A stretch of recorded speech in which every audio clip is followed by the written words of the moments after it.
All right, guys, I've got this tomato plant here. It popped up out of nowhere. It is what we would call a volunteer plant.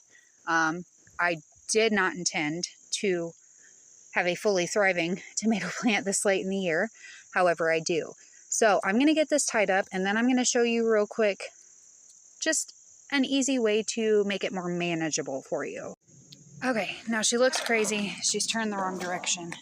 It will adjust itself. It just takes time, because obviously I didn't get out here to get it strung up quick enough because I didn't know it existed.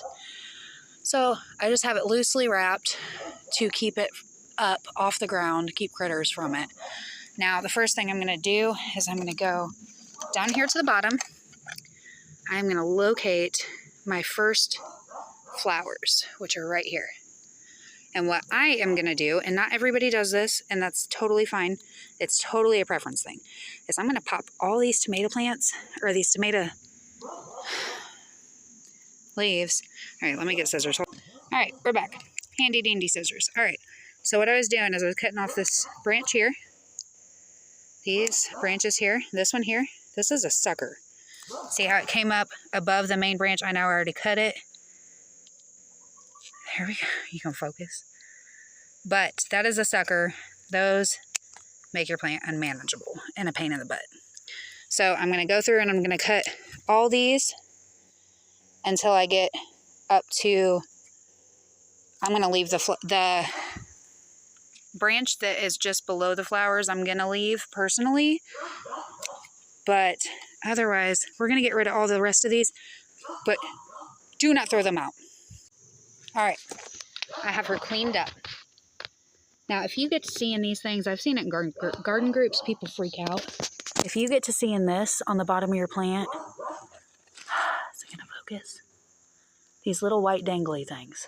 Oh, I missed a whole branch. Okay. If you get to seeing those, they're just roots. Don't freak out. Don't panic. I've seen people on them groups ready to pull their plants out thinking they were some parasite. They're not. They're not. It's just roots. These will root so easily, which is what I'm going to show you with these. Okay, I just cleaned up a few of them because obviously it's the end of September. Realistically, probably not going to get to a fruiting stage with these ones. This is more demonstration purposes.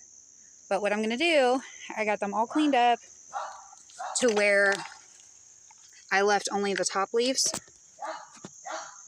Oh, it's kind of long. Hold on. That's good. Okay, so what I'm going to do is I'm going to take these. Now, normally if I was preparing to actually get them to a fruiting stage, I would put ground up eggshells into my soil and Epsom salt. Maybe a little bit of wood ash. Just because, I mean, we all know our soil's depleted. Like, you don't have to tell me twice. All right. But since this is just for demonstration purposes, I'm going to take my little guys and take them. And I got my pot of soil right here. And it's really wet because it literally just stopped raining here. And we're going to just stick them down in here. So we're going to take them and I'm going to stick them down and in there. Like all up in there. Get up in there. All right. The smaller ones are going to be a little bit harder. I think this soil is a little bit compacted. All right, so we're going to stick it down in there.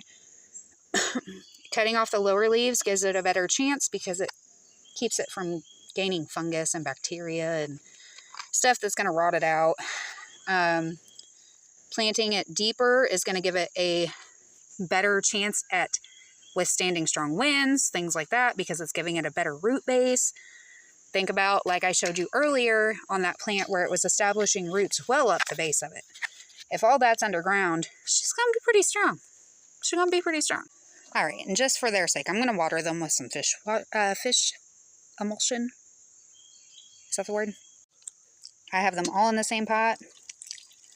If they take root, they would be transplanted into separate pots. These small pots really aren't ideal. You want a 5-gallon bucket per tomato plant. They have big vinage. And this guy over here has already started to turn, facing the right way again, slowly. But come back and join me and I will update you guys on the baby tomato plants. in just a few days.